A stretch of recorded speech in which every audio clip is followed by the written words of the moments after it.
Assalamu alaykum, hörmətli anlıqçılar. Biz bir-iki həftədən beri anlatıp kelyatqan proqramlar, sınaq nüsxədə anlatıp kelyatqan proqramlar olub, nurg'ulg'an tomoshabinlarimizning qo'llashidan o'tdi.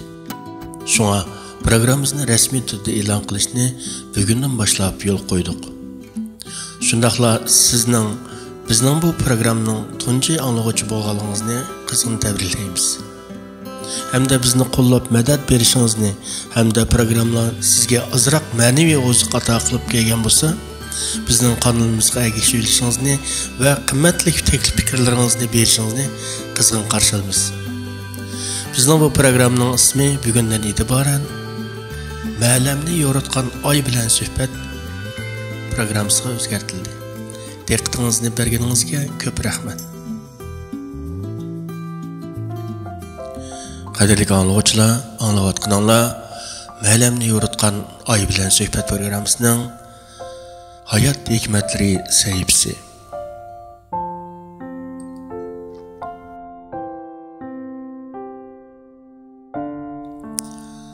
Bir sayohatchi bir mo'mayning daryo bo'yida sudun o'tolmay turganini ko'ribdi. U intayin charchab ketgan bo'lsa-mu, bütün kuchini chiqarib, heliqi mo'mayni yudib daryodan o'tkazib qo'yibdi. Natijada daryodan o'tib bo'lgandan keyin mo'may hech narsa demayla ketib qoldi. Sayohatchi intayin pushaymon qildi. Shuncha jafo tortib, bu mo'mayni daryodan o'tkazib qo'yishga arzimaydigandek his qildi. Çünkü bu mo'may rahmat o'g'lim degan bir eg'iz gapni mo qilmagan ekan.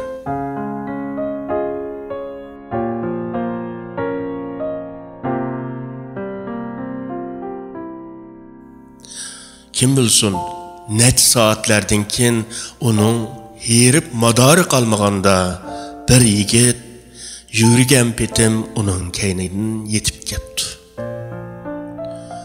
O yigit mundaq debdi. Momamni qutqizganingizga rahmat.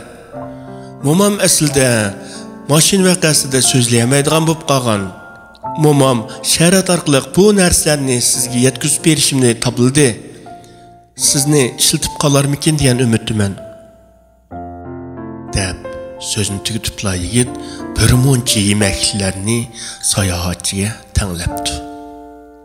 Hamda menib kelgan itinimi onunğa sovg'a qilibdi. Shundaq do'stlar, hayotning sizga javob berishiga oldirma. Ba'zida savrchanlik bilan saqlashingizga to'g'ri keldi. Mayli yaxshilik qiling, mayli yomonlik qiling, cho'qim hasilab yonadi. Hatto hech qanday ish javobsiz qolmaydi. Hurmatli do'stlar, programmamizni yoqtirgan bo'lsanglar, bizga ergashing.